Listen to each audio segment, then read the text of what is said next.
Welcome to episode 1 of the Scrap Heap, the unofficial TikTok of the Part Spin Car Club. Behind me, I've got a 1957 Nash Rambler 196 Hudson 6-cylinder. This is a car that we yanked out of Alameda for free. It has a lot of body rot, and it has a lot of problems, but since our last TikTok, you saw that it does run. It does run okay-ish. The only thing I've done is I've redone the wiring on the ignition switch, which is still a little iffy. I need a new switch.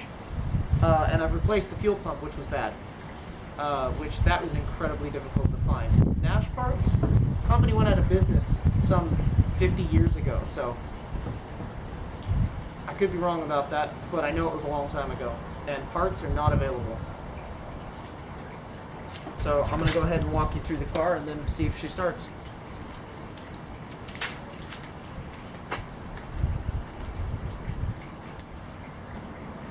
Alright. So first things first is, it is a wagon. Ignore the stuff that's on top of it. We have cleaned out the interior a little bit. It is in pretty good condition.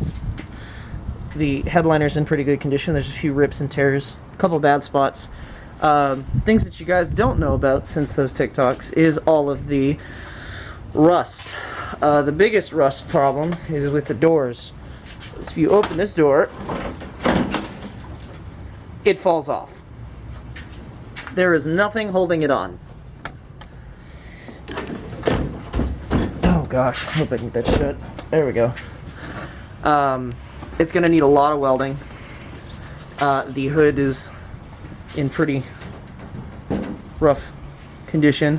Fender's held on by just one bolt up front, right here. I found out recently that the transmission likes to puke, and I don't know why, so that's going to be something that I need to work into. Ignore the open fuel container. Let's see. It's got a small one-barrel carburetor. As I said before, it was a 196 Hudson motor, so pretty reliable little beast. I have no idea if the Montgomery Ward voltage regulator works. It says I can change it for winter and summer, highway or road driving, or normal, which whatever that means. I have no idea if that works. I have no idea what that is. I have never seen someone change a voltage regulator based on highway driving. So if anybody has any idea what that is, please say something in the comments.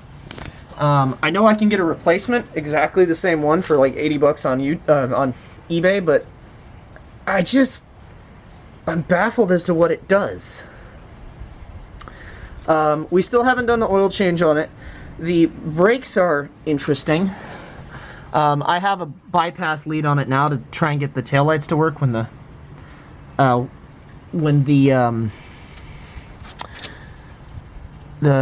key's on. They do work. The brake lights do work as well. The brakes don't work though. I mean, you guys can see the rust on that, but that's normal. What's not normal, if I can actually get that to focus, is the crystal deposit. The brake fluid has turned into crystal. So that's unique. I'm gonna go ahead and close that back up and hope for the best. I'm probably going to be replacing the brake lines. Well, not probably. I am going to be replacing the brake lines with some soft line, some copper nickel soft line. I just have to rebuild that master cylinder and vacuum pump because they don't make them. This isn't the kind of car that you can go to AutoZone for and just pick up a replacement. They don't have anything. So let's go ahead and see if it starts up. The dome light does work after rewiring it. The rear one doesn't, but I think that might just be a connection issue. Let's see if I can get a good placement for this. Unfortunately, the lift to start no longer works. Fan works. Yeah, but the lift to start unfortunately no longer works because it's been damaged. The previous owner of this car ripped it out. Just ripped the cord right out of it, and the switch itself is unsalvageable. It's fixable if you want to replace a part, if you can get one, but it's the one that I have is just completely damaged. I have done the sort of ghetto patch with the bottom of a soda can to make the horn work.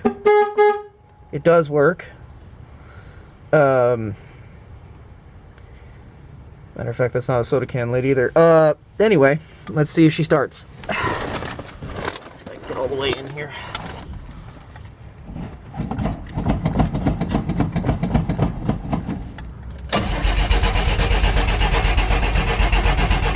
Come on, girl. Oh, I guess it would help if I close the choke, yeah?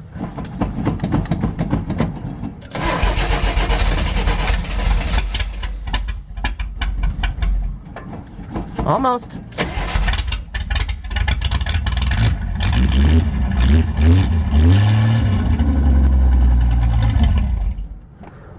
Come on, stay running for me.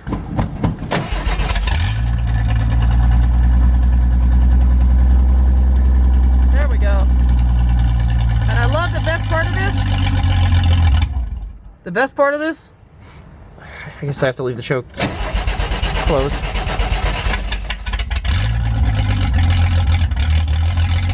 The best part of this is the exhaust that jumps out right in the floor.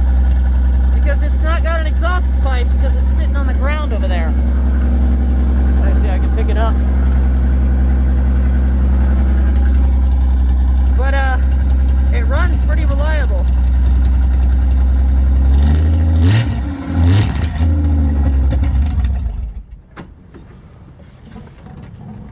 Oh, it's doing the puke. Let's see if I can get that on camera.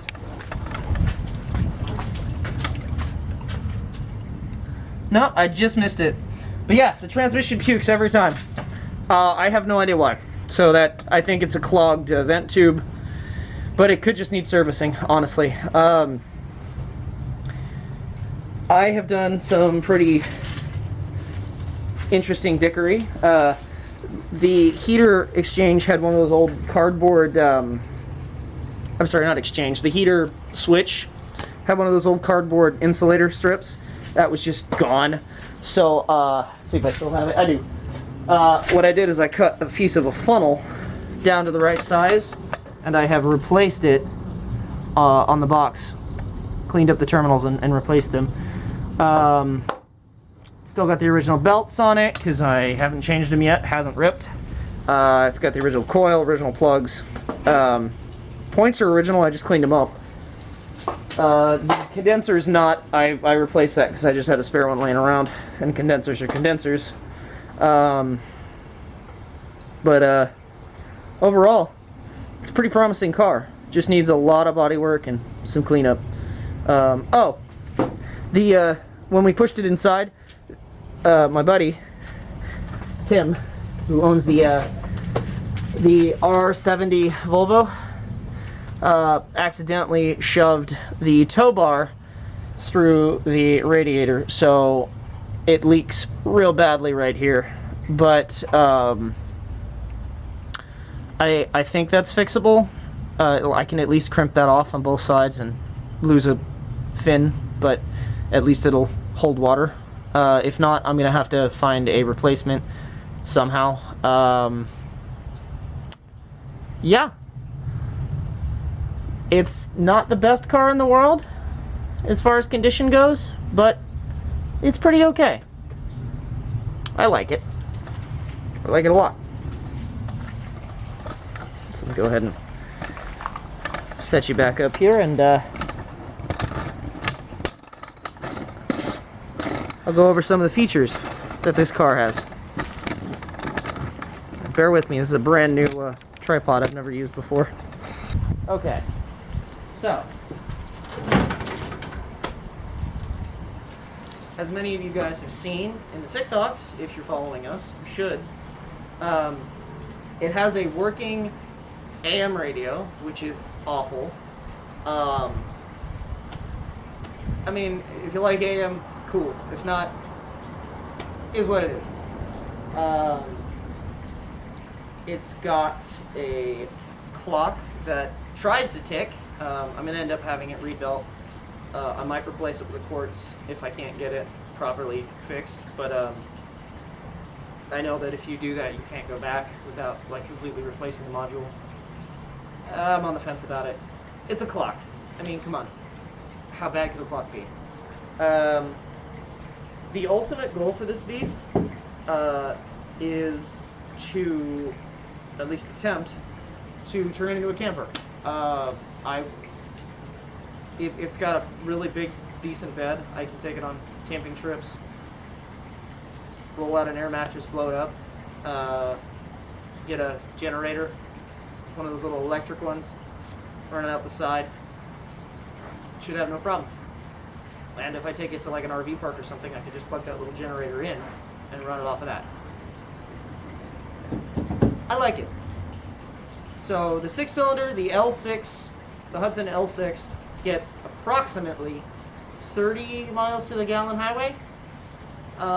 According to what I've done research-wise, a guy that owned this before me did a bunch of research notes himself. I looked over it. He has no idea what he's talking about. He said the fuel pump was okay and the diaphragm had a hole through it. So I don't trust anything that it says in that book. The seats lay completely flat in the front, which is bizarre to me. The dash looks perfect. Everything works on it. Blinkers, which is rare for a 57 anything, to my knowledge. But the blinkers are stock and they work. It's got reverse lights, which I screwed up the linkage, messing with the inside the column a little bit, trying to figure out where the push to start button was. I didn't know it was under the hood. I found that out later, so I gotta fix the linkage, but they do come on. They're just stuck on right now because I messed with the linkage. Hopefully they're fixed. Hopefully I can fix them. But all the windows roll down on this. The back window rolls down, as you guys saw. It's got a lot of unique features on it, which I think I really, really like. There are no seat belts in it. Being a 50s car, you don't have to have them. I'm on the fence about putting them in or not. I do want to take this as a camper. I want it to be safe. I might just do lap belts. I know you don't have to, and if this was a car that I was going to take around town, sure. But if I end up taking this thing camping, like snow camping or whatever, I don't want to trust that 4 drum brakes and bulb tires are going to get me over a mountain. I've already had an incident once with black ice, and this is a much heavier vehicle than the one that I spun out in, and I don't know. I don't go fast anymore. I like old turds like this, and it says at highway speed, and this is 45, so I'm gonna have a great time. Oh, something I didn't mention. There's a hole big enough to put my fist through on the roof. Where this car was sat in the barn, it was covered in leaves and bushes and just dirt and garbage, and a possum came out of it when we yanked it out of the yard. It was real cute, but also real concerning. It does have a spare tire. It's got the spot for it, and it's clean. There's no rust in the back at all. It's just the front that has the rust. Go figure. I need to replace one of the bumper mounts that broke when we were towing it. It's the easy fix. It's just a piece of flat bar. I mean, honestly, this car is not as bad a condition as it might look. It's just a lot of body work, which, big deal.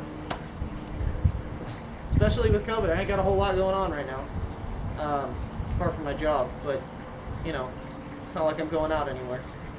The original color on this was what they called Mojave Yellow. The whole thing was solid Mojave Yellow. Somebody along the lines painted it this white color. I don't know if you can see on the camera. There's actually, when I pressure washed it, I actually got some of the original color to come back through. So they didn't do a good job painting it when they did.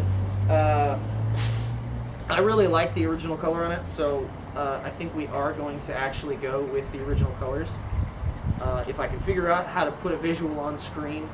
I had a little bit of help coming up with a color scheme on this thing already.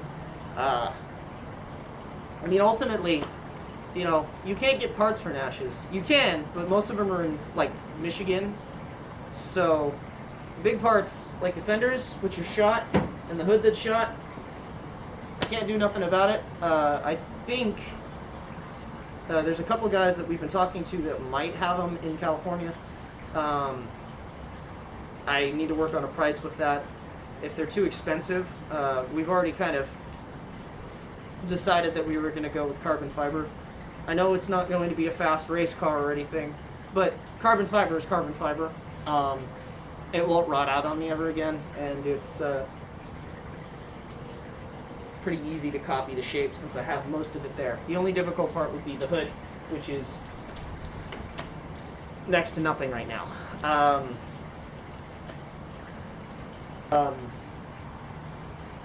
Yeah, 2 of the dry rot tires hold air. The biplies hold air, the radials don't. Don't know why. I guess they made them better back then. I filled them up when we first moved it here, and it's still holding air. And that was over 2 weeks ago. Yeah, I really like this car. It's a lot smaller than it looks, and it makes my Chevelle look like a boat, which is weird because this is a wagon. I don't know. I love it, and I'm going to try my best to do recordings so you guys can see everything that we've done on this thing and follow its journey. So that's it for episode 1 of the Junkyard. Maybe I will be able to show off some of the other junk that I've got lying around. Probably show off the Chevelle that lost its fucking muffler last weekend, or the truck that don't start.